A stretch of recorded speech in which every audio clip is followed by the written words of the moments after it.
ലാസറിനെ ഉയർപ്പിക്കുന്ന ആ ഭാഗത്തിൽ മറിയവും മാർത്തയും പറയുന്നു, നീ ഇവിടെ ഉണ്ടായിരുന്നെങ്കിൽ ഞങ്ങളുടെ സഹോദരൻ മരിക്കുകയില്ലായിരുന്നു. എന്നാൽ ഇവിടെ യേശു വ്യക്തമായി പറയുകയാണ്, സമയം ദൈവത്തിൻ്റേതാണ്. കാരണം മരിക്കുന്നതിന് മുമ്പ് യേശു അവിടെ പോകുന്നില്ല, മരിച്ചതിന് ശേഷമാണ് പോകുന്നത്. മരിച്ചതിന് ശേഷം പുനരുത്ഥാനവും ജീവനുമായ യേശു ചെന്ന് ലാസറിനെ ഉയർപ്പിക്കുകയാണ്.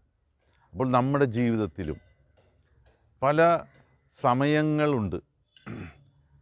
നമ്മൾ ഒരുപക്ഷെ ചിന്തിക്കും, നമ്മൾ ആഗ്രഹിക്കുന്ന പോലെ നടന്നില്ലല്ലോ, നമ്മൾ ആഗ്രഹിക്കുന്ന സമയത്ത് നടന്നില്ലല്ലോ. പക്ഷേ യഥാർത്ഥത്തിൽ സമയം ദൈവത്തിൻ്റേതാണ്. ഇവിടെയുള്ള ഏറ്റവും വലിയ പ്രത്യേകത എന്താണ്? മരിച്ചതിന് ശേഷം, ലാസർ മരിച്ചതിന് ശേഷം അവർക്ക് പിന്നെ ഒന്നും ചെയ്യാനുള്ള ഒരു അവസരമില്ല. ആ സഹോദരിമാരെ സംബന്ധിച്ച് അവർ ആ ലാസറിൻ്റെ മരണം ഉൾക്കൊണ്ട് കഴിഞ്ഞു. ഇനി അവർക്കൊന്നും ചെയ്യാനില്ല.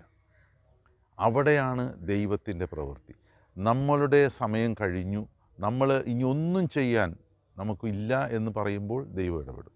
ഇതുപോലെ നമ്മുടെ ജീവിതത്തിലും എല്ലാം കഴിഞ്ഞു എന്ന് തോന്നുമ്പോഴെങ്കിലും നമ്മൾ പൂർണ്ണമായി ദൈവത്തിൽ സമർപ്പിക്കുക. അപ്പോൾ ദൈവത്തിൻ്റെ ഇടപെടലുണ്ടാവും. എല്ലാ സമയവും ഉള്ളപ്പോഴും, നമുക്ക് കഴിവുള്ളപ്പോൾ പോലും നമ്മൾ ചെയ്യേണ്ടത് എന്താണ്? പൂർണ്ണമായി ദൈവത്തിൽ സമർപ്പിച്ചാൽ അപ്പോൾ മുതൽ ദൈവം ഇടപെടും. എല്ലാം കഴിഞ്ഞതിന് ശേഷം വരെ നമ്മൾ കാത്തിരിക്കേണ്ട.